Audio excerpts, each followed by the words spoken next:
Okay, and we had three other different ways of looking at normal subgroups. So recall from last class.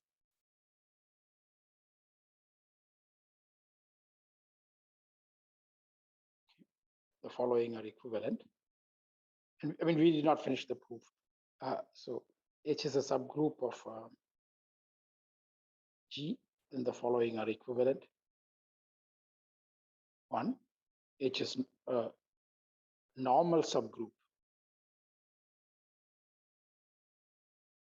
of G. In other words, G, H, G inverse is inside H for all G inside G and for all H inside H. 2 was that GH, G inverse is equal to H for all G inside G. 3 was that for all G inside G, the left coset GH equals the right coset HG. And 4 is that every left coset of H in G is a right coset of H.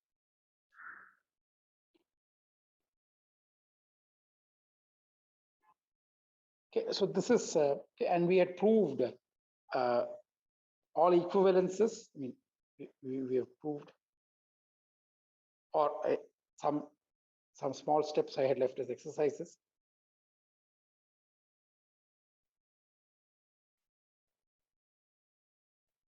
Okay, what is left? Okay, so today, now we show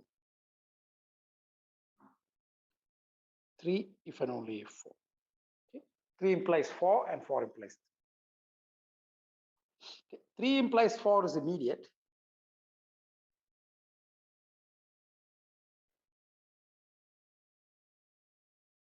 Since if you take a left coset, then it is of the form GH for some G in G, and that is by 3 it is equals HG, which is a right coset. This is so 4 implies 3 is the 4 implies 3 is the one that requires a little bit of thought.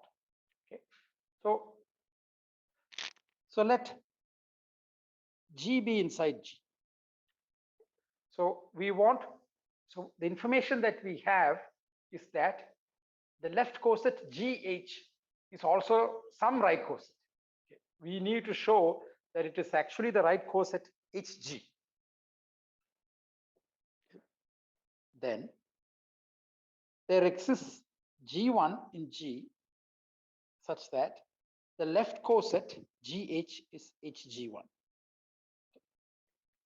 We want to show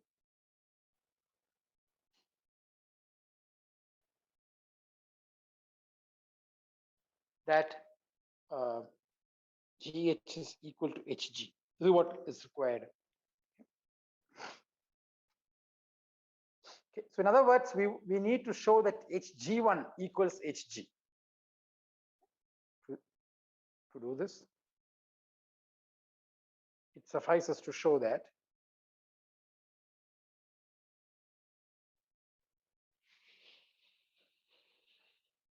HG1 equals HG. Okay. Let's ask what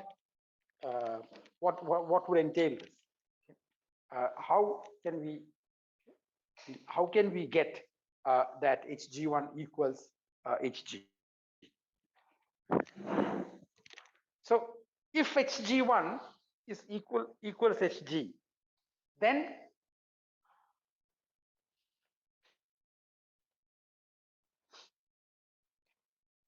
so note that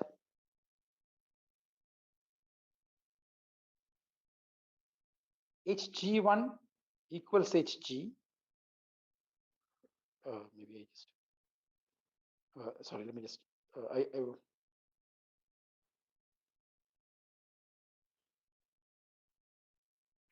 implies that G1 is Hg for some H in H.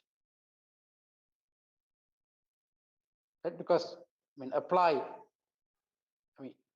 G1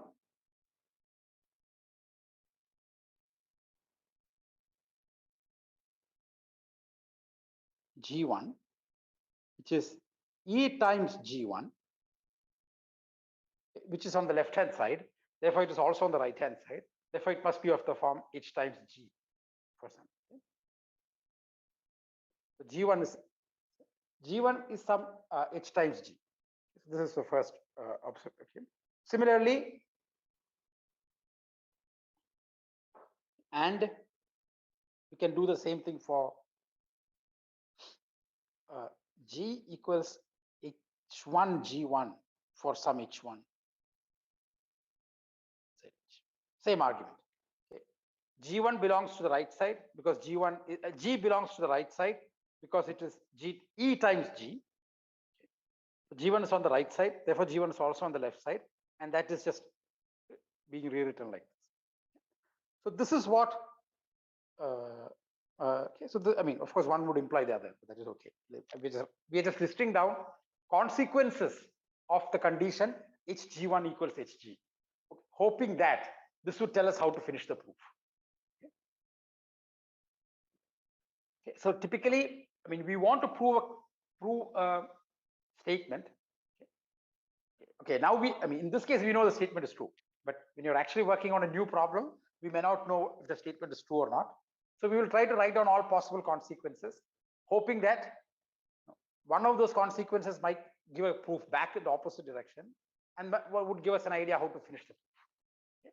So so here, so we need to show that Hg1 is equal to Hg2.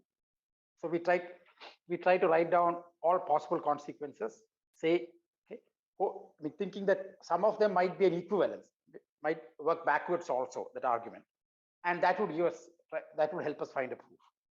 So this is one such example. Okay, so we have, so what we need to show is that G1 is H times G for some H. Okay, sorry. Okay. Sorry, I'm not done. Okay, so we have this consequence. Conversely, suppose that G1 is H times G. Suppose these two conditions hold. Okay. Then if you multiply some arbitrary element of the group H on the left side, we would get this equality. Okay. So this statement is equivalent to this. Of course, these two statements are not independent, but that is okay. Okay, we are just sort of exploring what the. Okay, so now, so this, the thing that we want to prove can be proved if we can prove these two statements. The statements that I've written below. So this is. Okay. So now let us see if we can prove this. What do we know? We know that GH is equal to H times G1. Sorry, we know that correct. GH is equal to H times G1. We know that GH is equal to H G1. Therefore, G, which is G times E, is inside H times G1. Therefore, there exists some H1 inside H such that G is H1G. So we got some half of this condition. Now, if there is an H1 with this property, okay, so let H be H1 inverse, then Hg equals H1 G1 equals G1. Okay. So in other words, half of, among these two statements that we want to prove, top of the screen, if we prove one of them, it will also prove the other, which is what I said, these are not independent, but at least. Okay, so therefore, so we know that this is true. Therefore, there exists an H1 with this property and an H with this property. So therefore, let me maybe just label this as star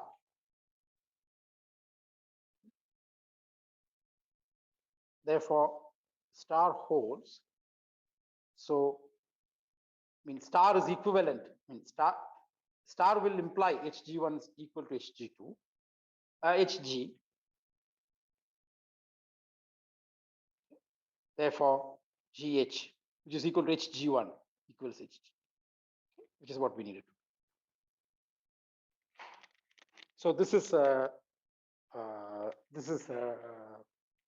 the proof. So this is a characterization of normal subgroups that they are.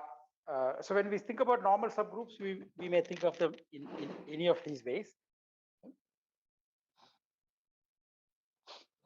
That G inverse is equal to H, or every left coset is a right coset, or more specifically, the left coset GH equals the right coset HG.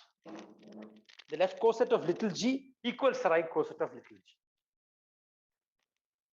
Okay, again, if you read it, 3 may look stronger than 4, but we just said that 3 follows from 4, so 3 and 4 are equal. So this is a characterization of normal subgroups. Okay, so we need to take a slight detour about equivalence relations before we proceed further. Maybe I will just finish one more proposition which is sort of related to this, and we don't need to know anything about equivalence relation to understand that. But we will then thoroughly do equivalence relations.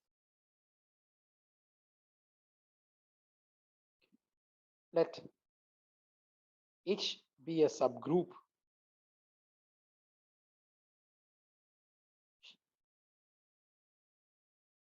okay. Let sorry, I hope to do one session on Sage, not this week. It's only Thursday, not this week, but maybe later next week or early the week after. So before about, the next weekend is 9th and 10th of April.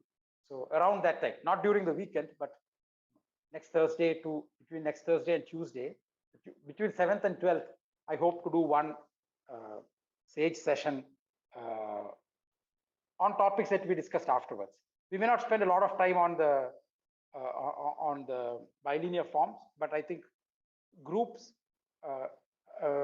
we can learn a lot or see examples, etc., using Sage. So I hope to do one. I'll send out. And as earlier, I would post a Moodle questionnaire, which we can pick your favorite time slot, and whatever gets the maximum, I'll hold during that. So I think I'll do one now, and I'll do one later before the final exam when we learn more group theory. A lot of group theoretic stuff is very computable, and Sage is very good at it. When I say very good, I don't mean that it is sort of very efficient and fast in computing on big groups that I do not know. I never had to use such things. But the basic things that we learn, the things that we can do by hand, we can do in Sage, and we can do even bigger things using Sage. So that's what I think. Okay, so two observations, and let G be inside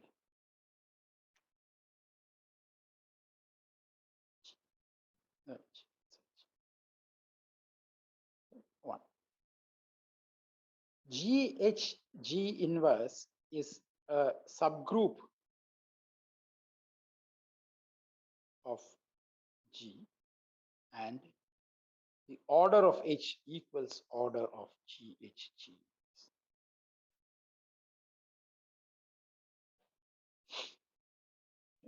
2. If H is the only subgroup of order this in G, subgroup of G subgroup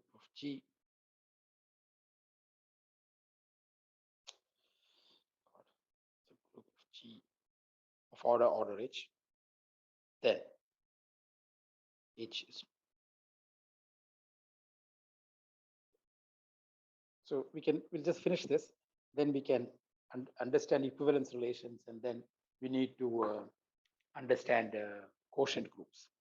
That will be not today, in next section. Okay, so proof.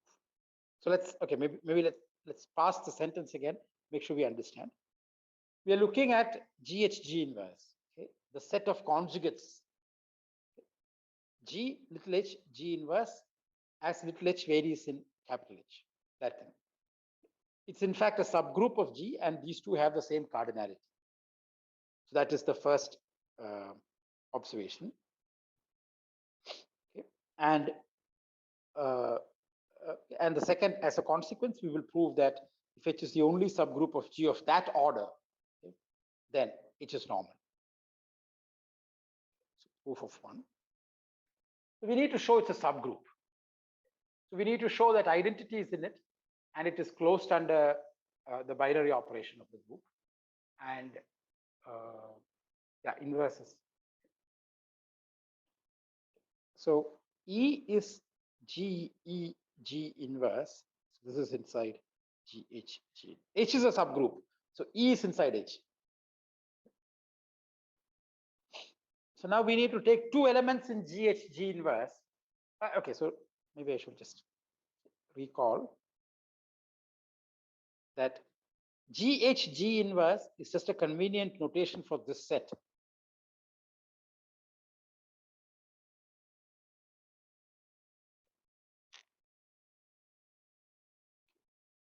Therefore, identity, which is GE G inverse, is inside GH G inverse,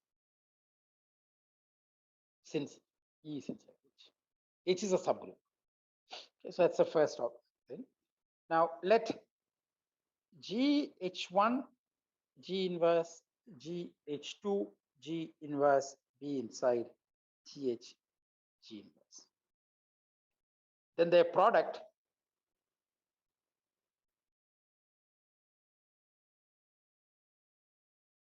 this is their product, but remember the product inside this group is associative. So we can rewrite this as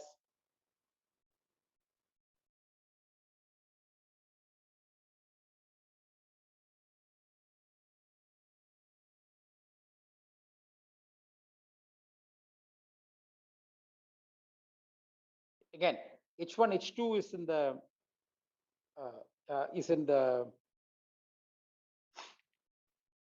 H1 H2 is in the is in capital H. H is a subgroup, so this is there.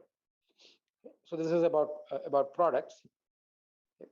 Now let GH G inverse be inside GH G inverse.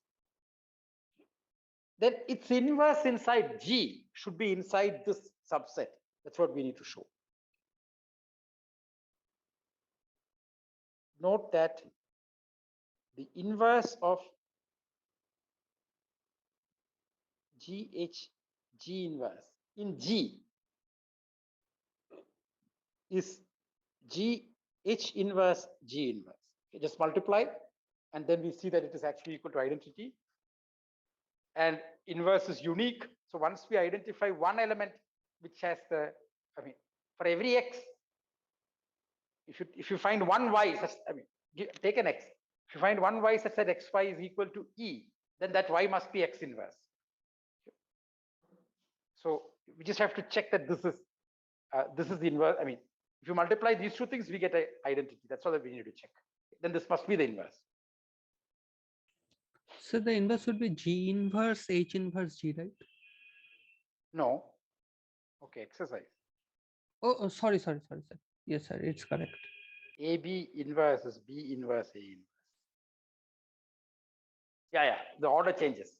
Think about matrix multiplication. Yeah. Yes, sir, I messed it up. Yeah. It's right. So yeah. Okay. So there, but this is by the very look of it itself, it is inside. Okay, but GH inverse G inverse is inside GH G inverse. I mean, I should not call it exercise. Sorry. Okay. No. I mean, this is, you should be able to verify. Okay. It is GHG inverse, right? So this is by the very look of it itself, we know it is inside GH inverse. Okay. So therefore,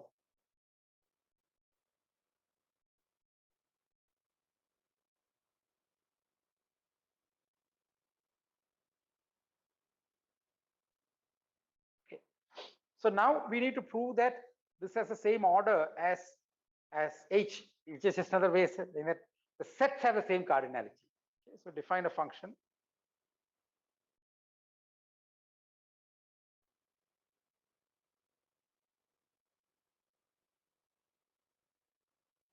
It's really, I mean, a function of sets. I mean, it's also group homomorphism, but we don't need to know anything about the group subgroups, that these are subgroups for this calculation. Okay. So maybe I'll remark it afterwards. Let me not confuse it. Right? Okay. So let define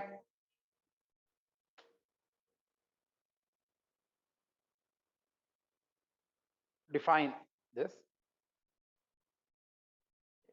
So then if you take so it suffices to show that, so we will show that phi is bijective.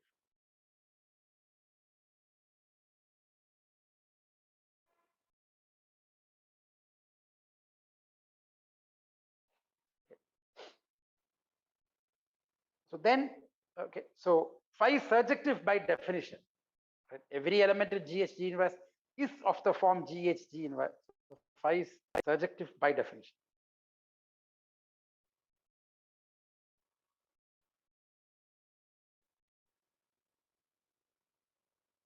What we mean by GHG inverse, it's exactly what just says phi is surjective. So now let H1, H2 be such that phi of H1 equals phi of H2. So that is GH1 G inverse is equal to GH2 G inverse. Okay, cancel on the right and on the left.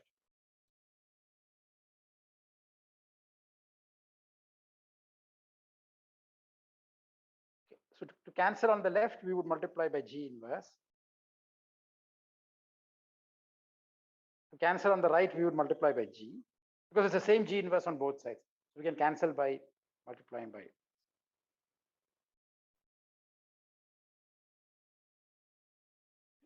But this is H1, this is H2. Again, just use associative.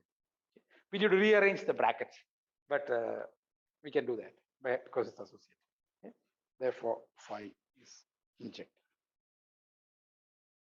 Okay. So therefore, cardinality of H is equal to cardinality of G. Okay. So this proves one. Okay, let me add a remark here. For all subsets S of G, not subgroups, I mean, not necessarily subgroups, okay, the function phi from S to G and for all G inside G. I mean, that doesn't.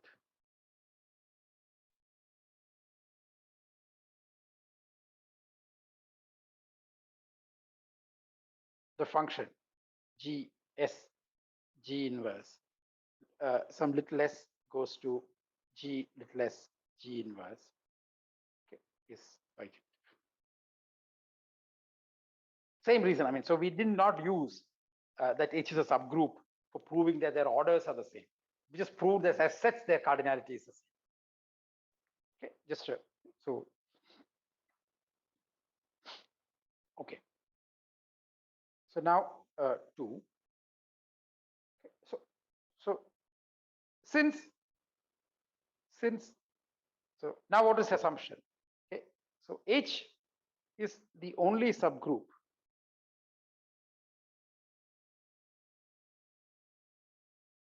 of G of cardinality, I mean of order H. this means that for all G in G, the subgroup GH G inverse must equal H, since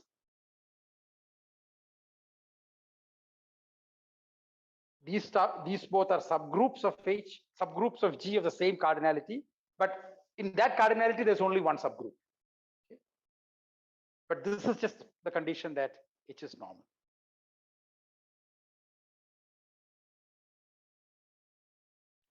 I mean, this condition here, this was the condition 2 in the proposition. So by the above proposition.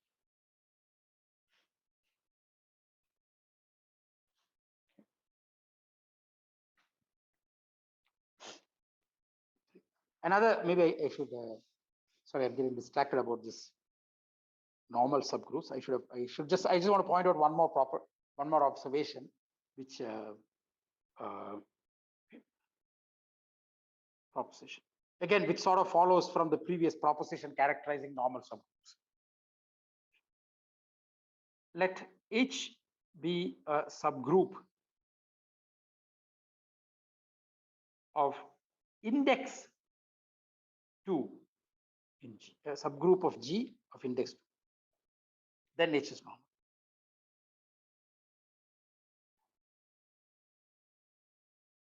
Okay.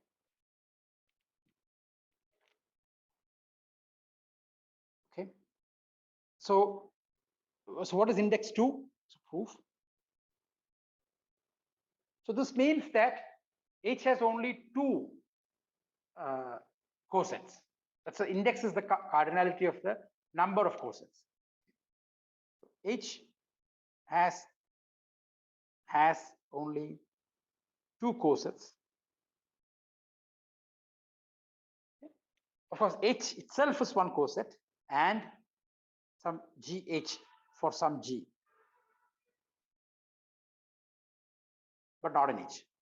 I mean, if little g is inside H, the coset will be H itself. H is a subgroup.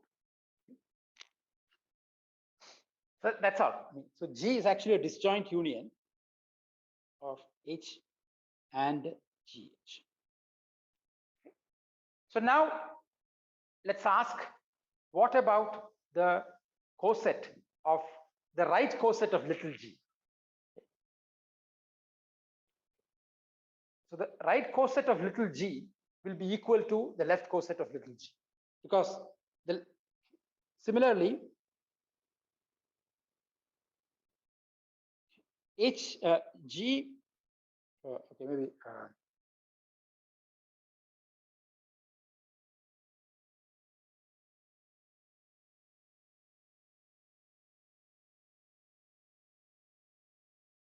yeah, okay. Similarly, G equals, so let me just H, so yeah, so this is a typical notation for disjoint union. I mean, I think books differ on this. I mean, I should not say typical. A frequent, I mean, a commonly used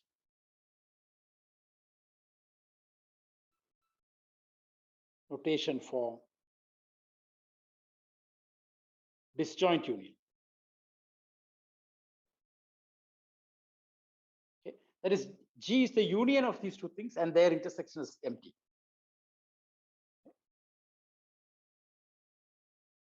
I mean, yeah. So books use different sorts of notation for expressing disjoint union.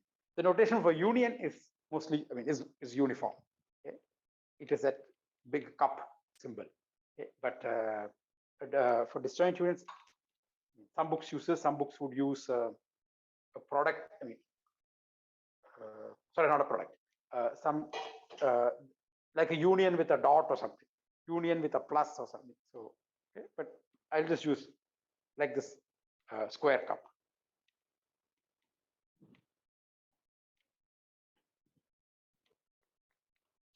H union, HG also,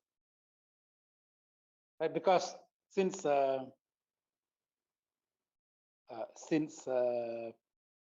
G is not inside H. The right coset cannot be equal to H.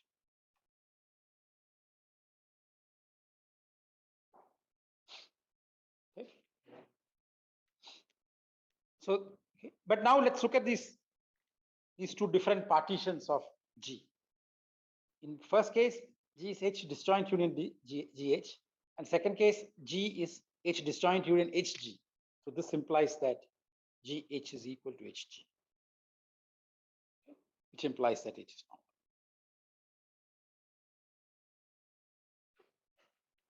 I mean, so we are just using the fact that, I mean, every right coset is, every left coset is also a right coset.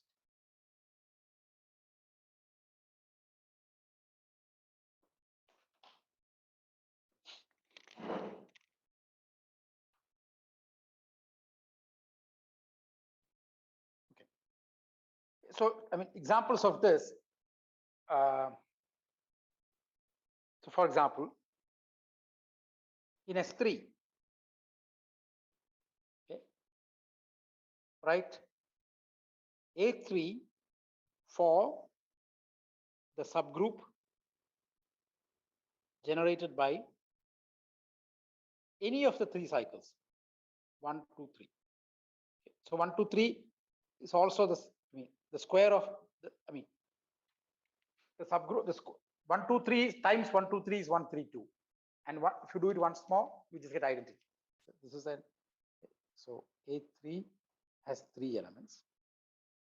Therefore, index of is 2. Therefore, A3 is normal in. Okay, so actually there is a, so as we study permutation groups more, I have to introduce a notion called sign of a permutation.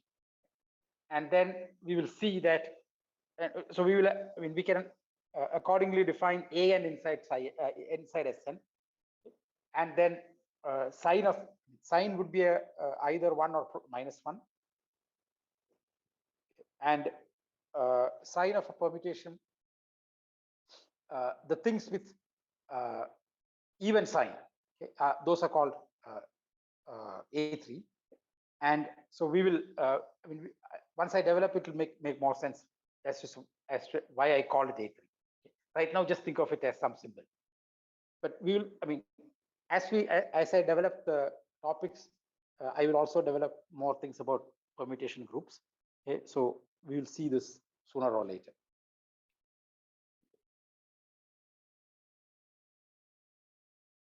Okay, so this is one example. Any questions on this so far? Okay, so now I want to take a slight detour on equivalence relations.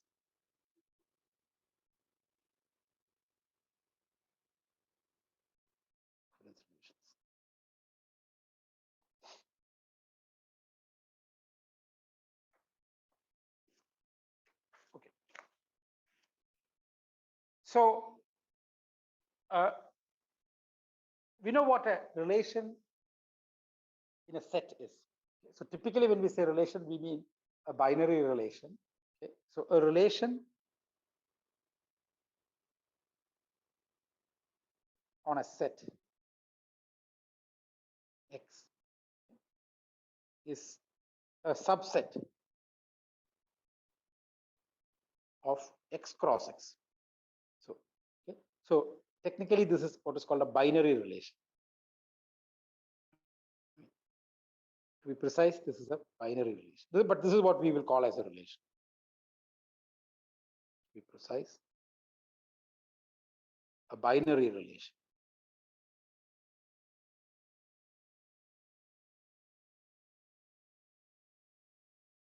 So in other words, we are saying some x1 is related to x2. This is what.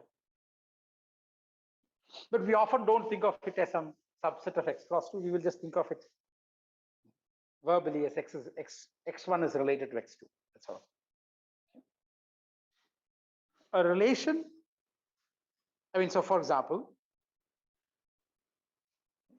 less than on Z is a relation. So if you think of it as, or maybe it's easy if I draw the picture, maybe it's easy. On R cross R, okay, less than is just the subset, and the subset corresponding to less than is that, so we'll say x less than y. Okay. Yeah, so this is,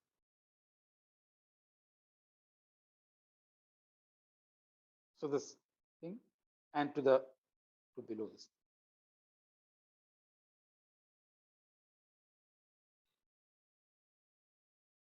Oh, sorry, I made a mistake here. Sorry, hold on. What does x less than y mean in this picture?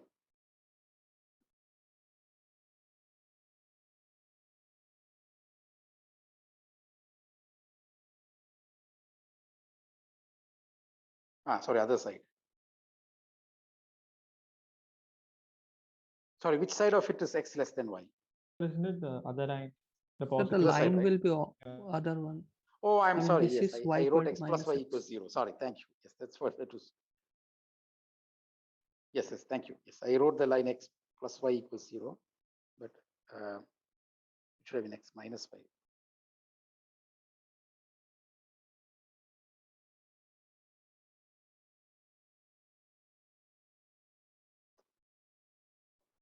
Thank you. Yes.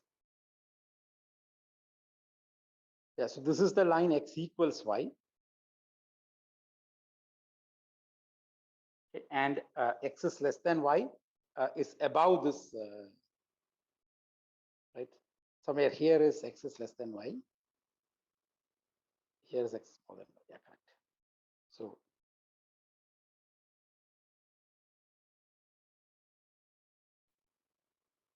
yeah, so this whole area.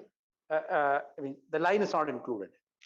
So the less than, the relation that we think of as less than in R is represented by this subset.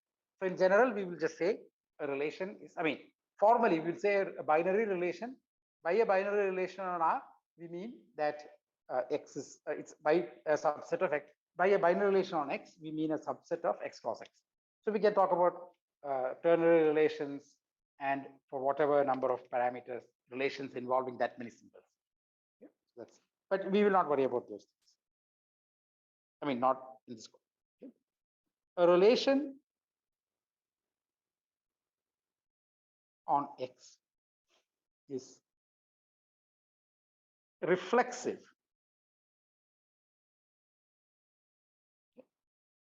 if X is related to X for all X in X. So therefore, less than is not a reflexive relation.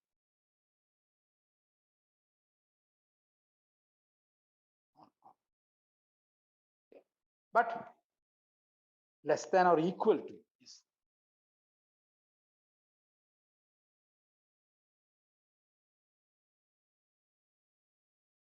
Less than or equal, I mean, the usual knowledge of less than or equal to on R. In which case, we will just include this dotted line also.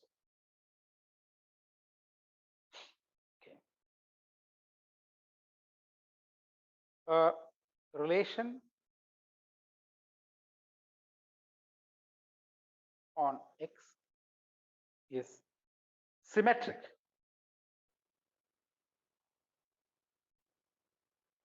if for all X and Y in X.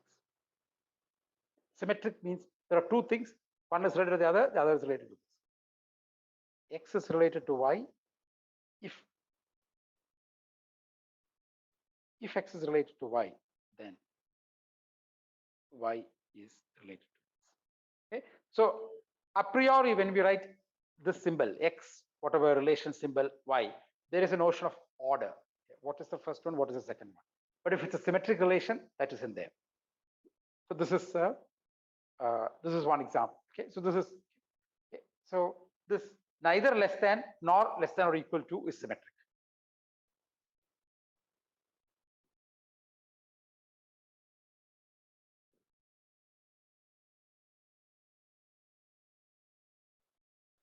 On R is a symmetric relation.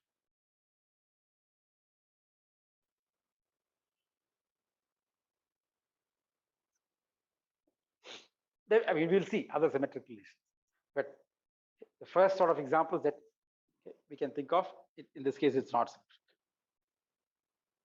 And of course, I mean, you may think of some other first set of examples. It's just okay. So now, third thing that we need to is transitive. Relation on R is transitive if for all x and y, x, y, and z in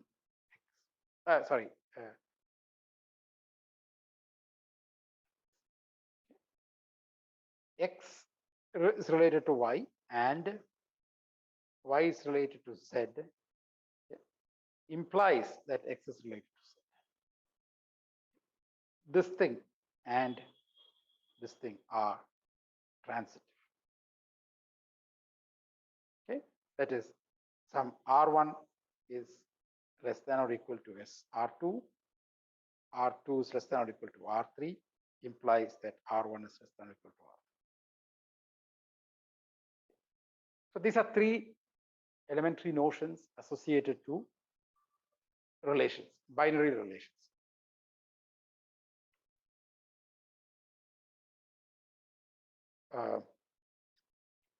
Definition.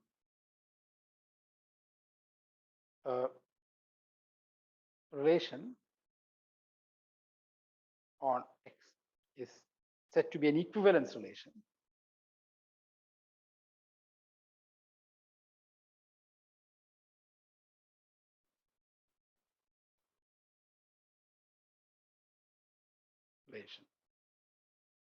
if it satisfies the three things. If it is reflexive, that is, each is related to itself, symmetric. In a pair, there is one relation if and only if there is other relation, and transitive.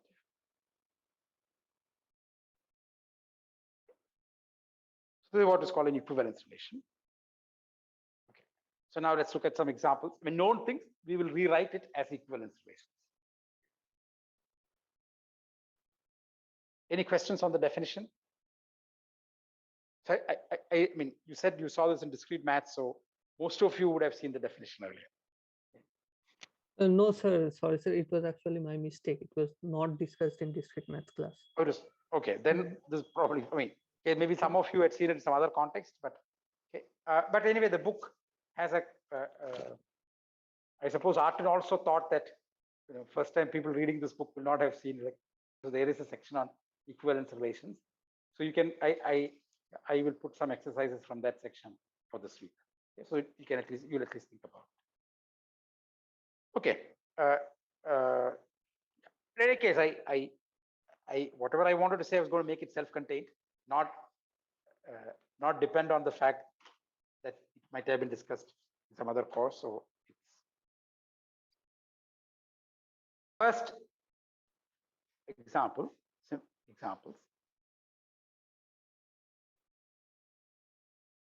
First, let n, let's say, I mean, for simplicity, let's take n greater than or equal to 2 be an integer.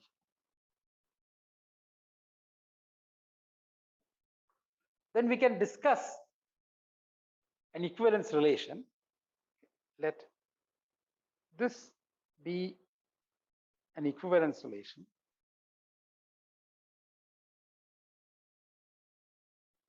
be the equivalence relation. Okay, I should not, let me just call it the relation. We'll check that it is equivalence relation on Z given by some A is related to B if n divides A minus B. So it is reflexive. A is related to A since n divides A minus A, which is 0. It is symmetric. Suppose A is related to B. This implies, so the way I've written, so okay, I mean this is where the order of things, writing things matters. This means that n divides A minus B, which implies that n divides B minus A, which is the statement that B is related to A. This is the definition of what it means. Okay. I mean, these two are both definitions. And this condition is equivalent to this condition, therefore these two. It is symmetric. And 3, transitive. So if, let us say, A is related to B, B is related to C.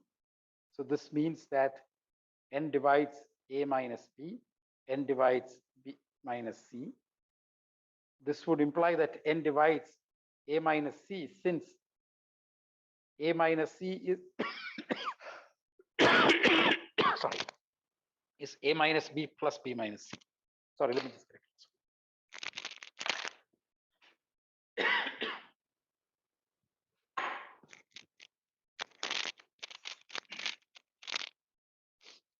Okay, so this is so therefore this is an equivalence relation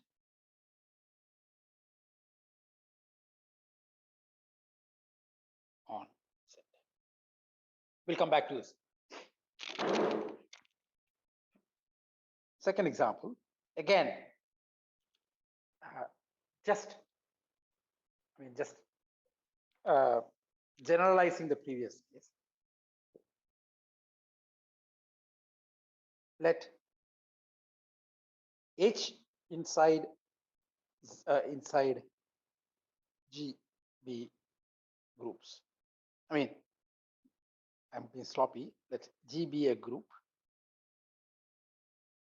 and H a subgroup of G.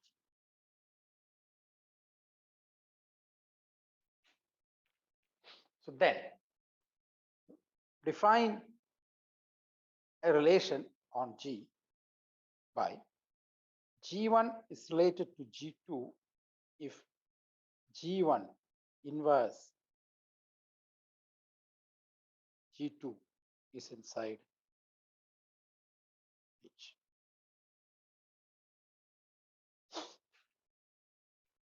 Okay. So we can check that this is a okay. So this is one reflexive. Okay. Since G1 inverse G1 is E is inside H, so this implies that G1 is related to G1 to symmetric.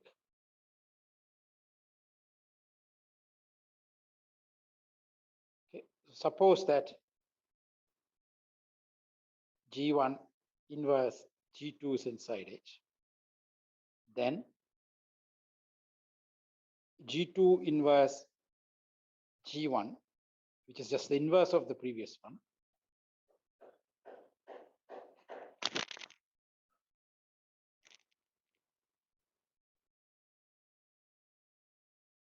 this is also inside H. This is where the subgroup is used.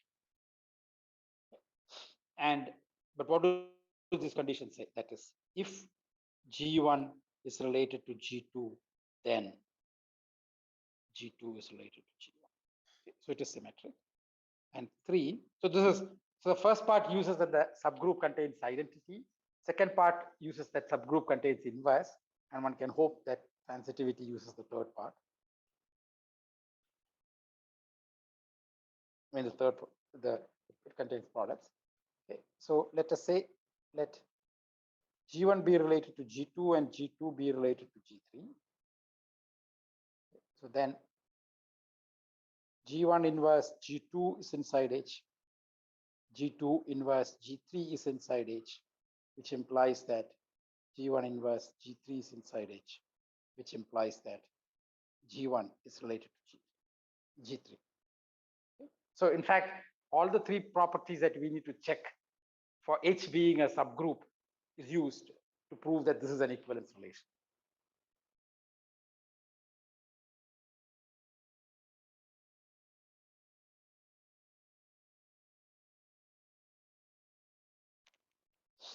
Okay. So this you have seen. I mean, it actually is related to cosets, and we'll come back to that. And we will. But we have seen this sort of condition. Two elements belong to the same coset if and only if such a condition exists. Such a condition. G1 and G2 are the same coset of H if and only if this condition holds. That we have seen earlier. So this is related to cosets. So we'll come. Okay. 3. Similar example, but this comes from linear algebra.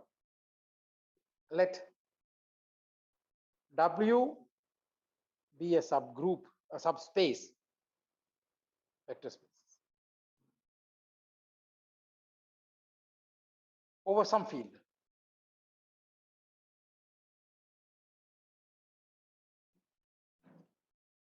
Then we can define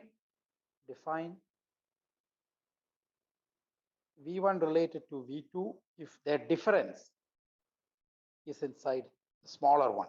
So in fact, all of them, the underlying principle is somehow the same.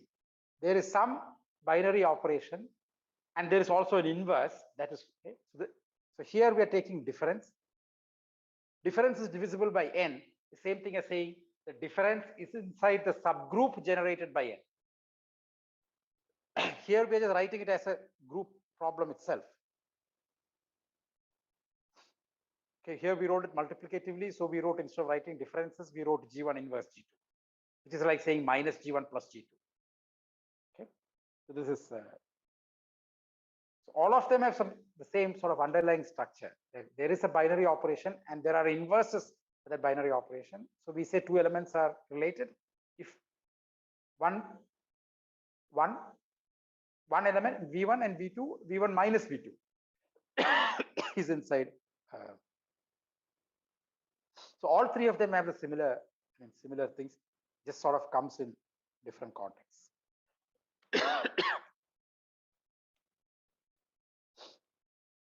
Sorry, just give me a minute.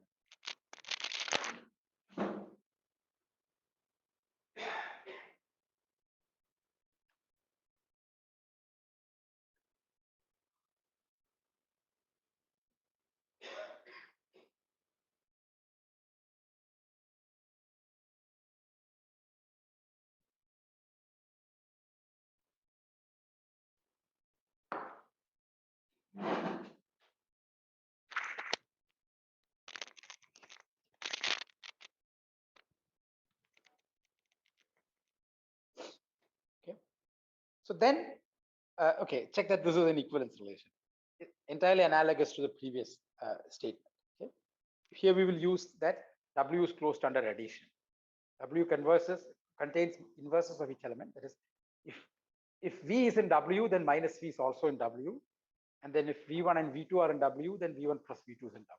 Okay, so check that this is an equivalence relation. Sir, Same this answer. is just a special case of 2, right?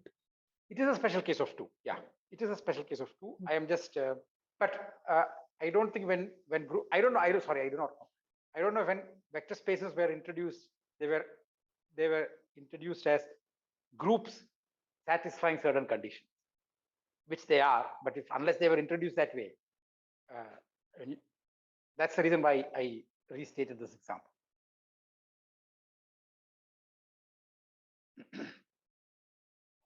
It is, I mean, it is a special case. I mean, vector spaces are abelian groups with extra properties.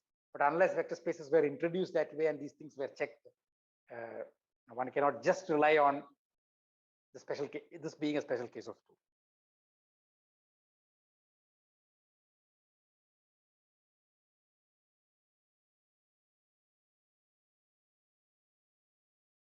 Okay, so now we will do a slightly different example. Let F from x to y be a function.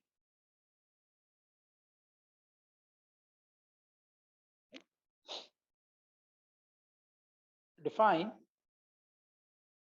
a relation on x by x1 is related to x2 if f of x1 equals f of x2. Okay, so then it's reflexive since f of x1 is equal to f of x2. Okay, symmetric. X1 is related to x2 implies that f of x1 is equal to f of x2, which implies that f of x2 equals f of x1, which implies that x2 is related to x1. And transitivity. Okay, please check. I mean, x is related to x2, x2 is related to x3, which means all of them have the same f. F of all of them is the same, right? So therefore, x is related. Okay, so this is what. So here are some examples of these things. Okay, this equivalence relation. Now definition. Let be an equivalence relation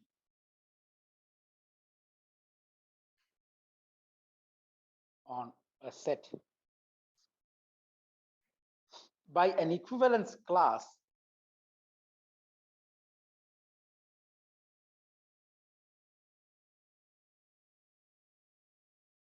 of this thing. We mean a subset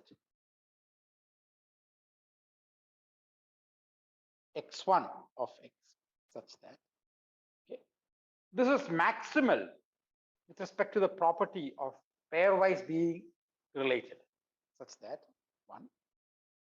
x1 is related to x2 for all x1 and x2 inside this set x1. So every element, I mean every element of x1 is related to every element of x1.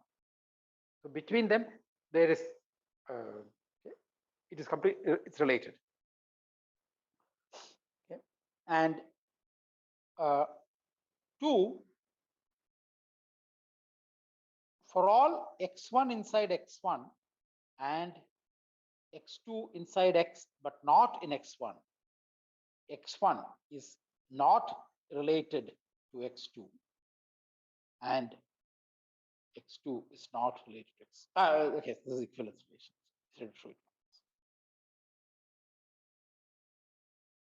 No element of x1 is related to an element outside x1. Okay, so in other words, x1 is maximal among subsets and with the property that each element of x1 is related to each other element of x1. Every element of x1 is related to every element of x1. So I just write it. That is, x1 is maximal among subsets of x with the property that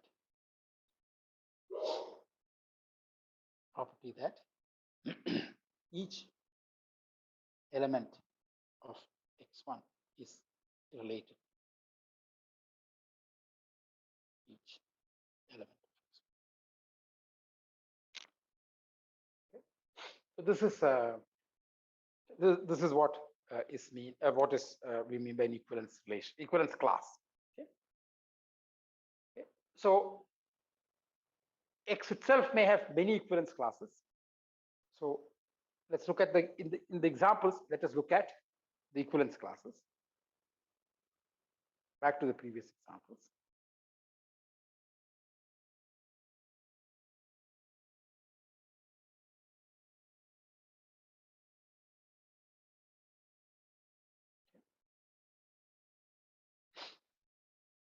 One. Okay, so this is on Z, A is related to B if n divides a minus b. So the equivalence classes are all multiples of n.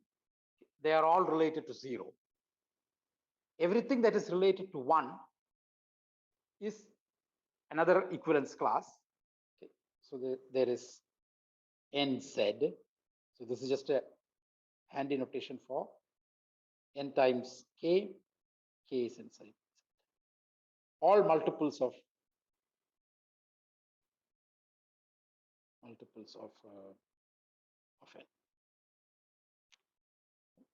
That everything that is related to 1, which is just 1 plus nz. Again, this is a handy notation for 1 plus nk. K is inside. Okay. And then 2 plus nz. Okay.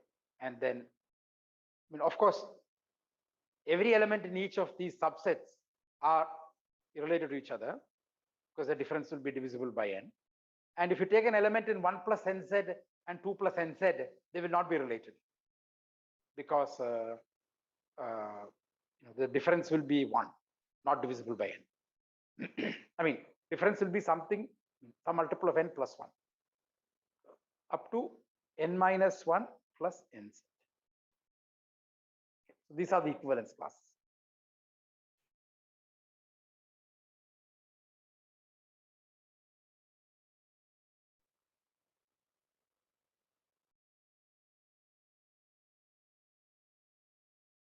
Okay. This is G1 related to G2 if G1 inverse G2 is inside H. Or equivalently,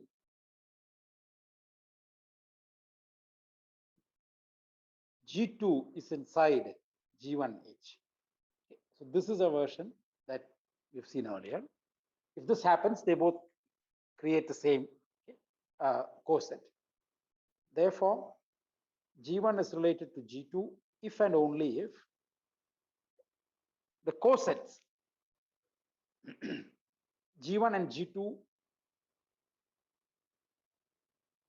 belong to, in this case, it is a left coset.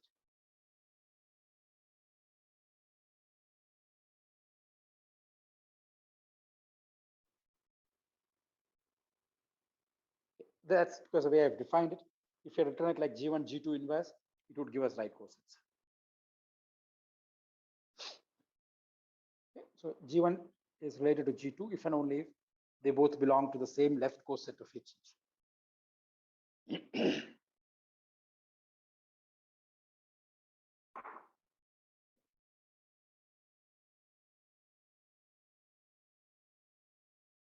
Okay. Therefore, the equivalence classes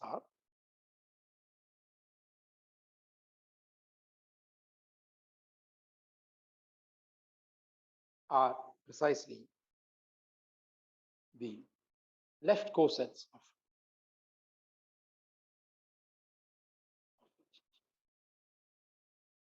I mean, two things are related if and only if they belong to the left coset.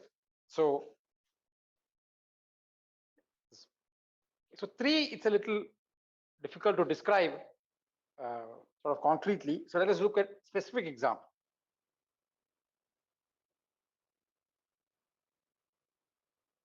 Okay. W is the x-axis inside V, which is R2. Okay. So that I can draw a picture and explain what these are. So this is V.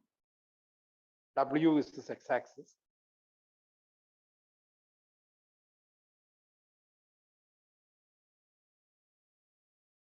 Okay. Now, suppose we take two vectors.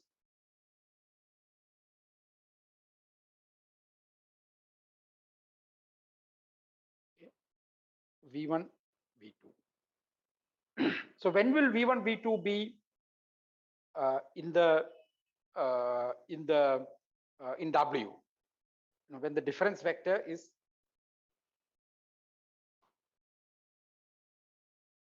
is that yellow color visible for you?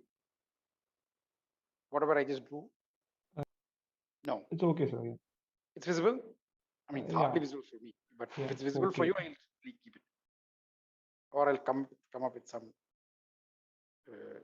bizarre color so that it will be visible.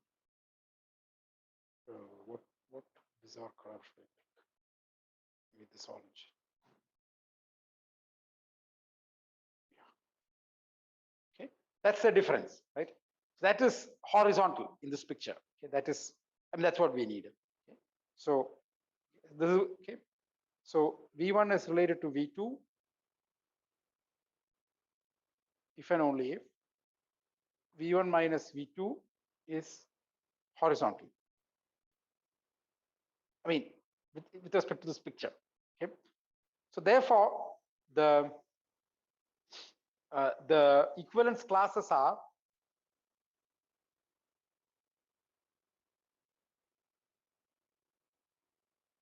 I mean, they're really classes of vectors, but I'm just going to draw them like by their endpoints. Okay, let me just draw this.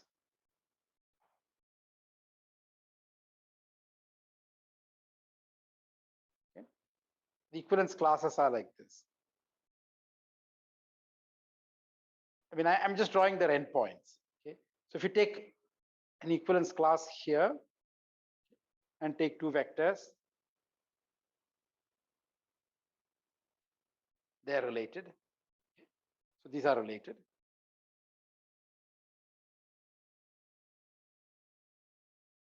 Okay. As opposed to if you take one vector here and one vector on this line, this is not related. Okay. So just in this case, it's easier to draw with a picture thing to say what the equivalence classes are. Okay. So now, fourth example was x1 is related to x2 if f of x1 is equal to f of x2. So in this case,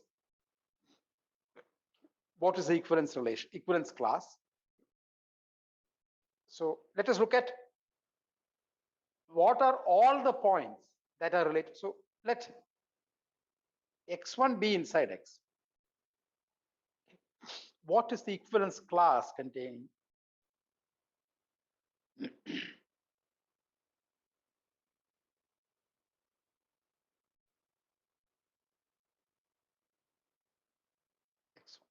Okay. That is, what is the set x in x such that f of x is equal to f of x1? Okay. This is really f inverse of f of x1. That's what we mean by inverse, f inverse, right? Okay. I mean, so here is f inverse is not the inverse function. It is just, yeah, so maybe, yeah, just to clarify, this is not the inverse function.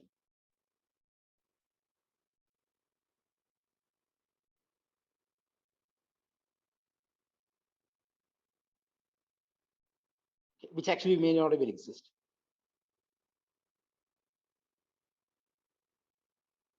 Okay. Okay, maybe, sorry, I need to clarify. I mean, I think you've probably seen this, but I just want to make sure that there's no ambiguity in what this is meant. For every subset y of y1 of y, okay, we write f inverse of y, f inverse of y1 for the set of x in x such that f of x is inside y. Okay. If, okay, for every element y inside y, we write f inverse of y for the set x in x such that f of x is equal to y. Of course, this could be empty. If little y is not in the image of x, this will be empty, but that is okay.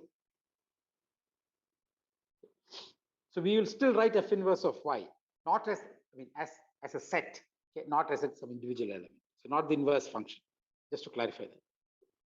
So we, in order to look at what the equivalence class of x1 is, we need to find all x such that fx is equal to f of x1. That is just by definition this inverse image of f of x1, f inverse of f of x. Okay.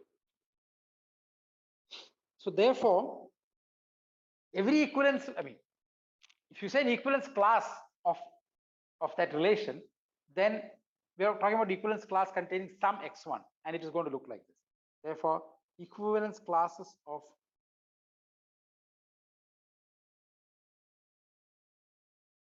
this are exactly the sets of the subsets of the form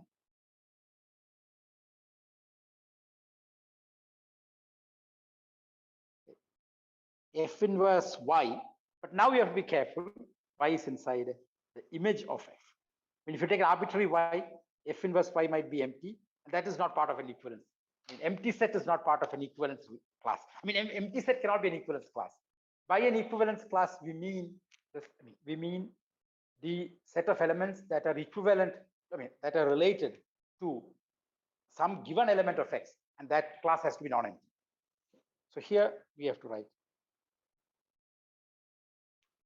Okay. So given a function, we can always construct an equivalence relation just by looking at what is called fibers of that function. Okay. So actually, I am not entirely. Maybe I just, okay, I need 2 minutes, please permit. I will finish it because I don't want this to drag to the next lecture. Okay. So remark. There is a, partitions and equivalence relations, or partitions and equivalence classes, they're exactly the same data. Every equivalence relation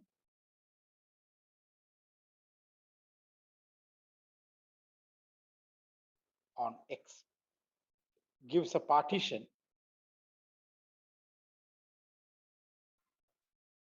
of X into the equivalence classes. Okay, maybe before this remark, on another remark.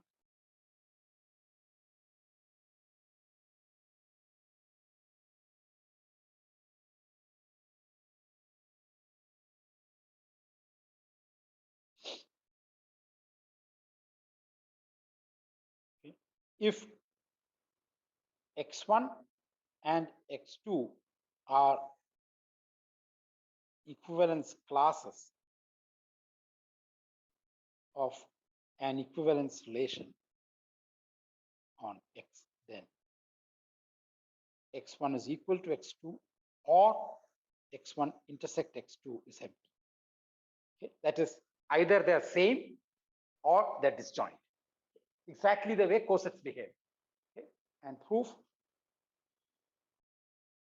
So we just have to show that if it is not disjoint, they are the same. If X1 belongs to the intersection, then X2, wait, I'll call it X. X belongs to this thing, then for I equals 1 and 2, then for all X1 inside X1, X1 is related to X because it is in the intersection. And for all X2 inside X2, X2 is related to X2 is related to X. Okay. Because I mean, these are equivalence classes. By transitivity, X1 is related to X. X2 for all X1, X2 inside X. I mean, for all X1 inside X1 and X2 inside X2. Therefore, they must be the same. I mean, one shows that X1 is a subset of X2, the other shows that X2 is a subset of X2. Okay. So the equivalence classes are disjoint, pairwise disjoint. So therefore, every equivalence relation gives a partition of X into the equivalence classes.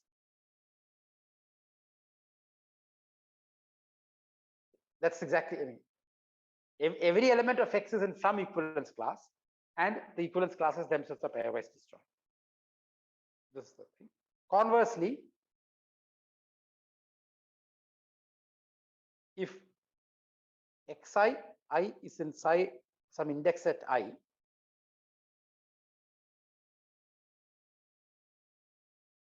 is a partition of X, then we can define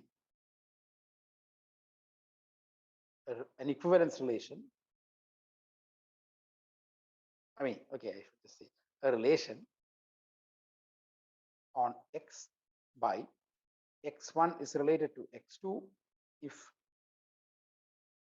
there exists I such that X1 and X2 both belong to Xi. They both belong to the same part, the partition. Okay? And check that this is an equivalence relation.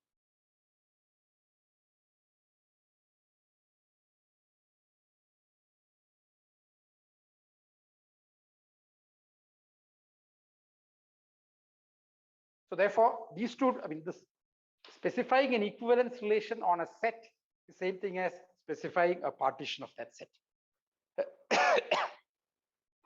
So in the next lecture, we will use these ideas to talk about quotient groups. I'll stop. Sir, Yeah. can I ask a general question, sir? Yeah. Yeah. So, how are like these quotient spaces in linear algebra used? Like, how are they used? How or what? A quotient? What? Quotient spaces in linear algebra. Yeah. So I realize that has not been defined. Yeah. So I will do that at the end of the semester. Yes. I thank you. I will do it at the end of the semester. I just Okay, don't want thank to interrupt now Yeah. to discuss quotient spaces. So if you had actually done group theory first and linear algebra next, I could have just done quotient spaces right then itself. Okay. But I will do quotient spaces at the end of the semester. Just I just don't want to interrupt the group theory discussion. That's all. But Okay. it's a good idea to see quotient groups before we go into quotient spaces. Okay. Thank you.